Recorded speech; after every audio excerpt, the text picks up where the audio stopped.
गौर फरमाइएगा, चूंकि सुल्तान इब्राहिम मुस्लिम था, वो इस बात से बिल्कुल वाकिफ था कि पाक कुरान शरीफ में इस वाक़े का साफ तौर पर जिक्र मिलता है। सूरतुल कहफ 18 आयत नंबर 60 से 68 में इसी तरह का एक किस्सा बयान किया गया है, जहां हजरत मूसा अलैहिस्सलाम की मुलाकात हजरत अल खिज्र अलैहिस्सलाम से होती है। ये पूरा मंजर देखकर सुल्तान इब्राहिम खुदाए कबीर के कदमों में गिर पड़ा और रोते हुए कहने लगा, ऐ परवरदिगार, तूने मुझ पर बड़ी रहमत फरमाई। मैं तो जहन्नम का हकदार बन चुका था, मगर तूने मुझे बचा लिया। खुदाए कबीर ने फरमाया, बेटा, मुझे पहले से मालूम था कि तेरी सबसे बड़ी दुश्मन ये सल्तनत, ये रियासत और ये शान शौकत है, जिसे तू अपनी सबसे बड़ी ताकत समझ रहा था। अब तू इस गुमान से आजाद हो चुका है, इसलिए मैं तेरे साथ हूँ। तुझे जिस चीज की जरूरत पड़े मुझे याद करना, तू मुझे अपने करीब ही पाएगा। इतना कहकर खुदाए कबीर गायब हो गए। उस रात सुल्तान ने बड़ी मुश्किल से वक्त गुजारा। सुबह हुई, भूख शदीद लग रही थी। उसने दिल से खुदाए कबीर को पुकारा, या अल्लाह, भूख बहुत लगी है। तभी अचानक आसमान से एक थाली आई जो एक सफेद कपड़े से ढकी हुई थी। वो थाली आकर सुल्तान के सामने ठहर गई। जब उसने कपड़ा हटाया तो देखा कि उसमें काजू, किशमिश, सेब, संतरे,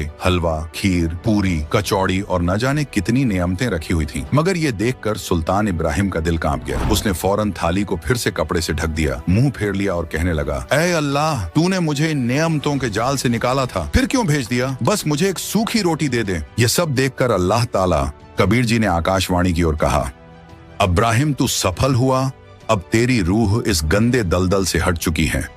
अब तू जंगल से लकड़ी तोड़ और उसे बेचकर अपना गुजारा कर और भक्ति कर, लेकिन सच्चे नाम बिना बात नहीं बनेगी।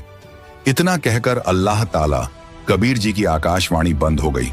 कुछ दिन बाद परवरदिगार कबीर जी राजा को मिले और प्रथम मंत्र दिया, फिर उसके बाद सतनाम दिया और कहा, तुझे सारनाम दूंगा जब तू योग्य हो जाएगा।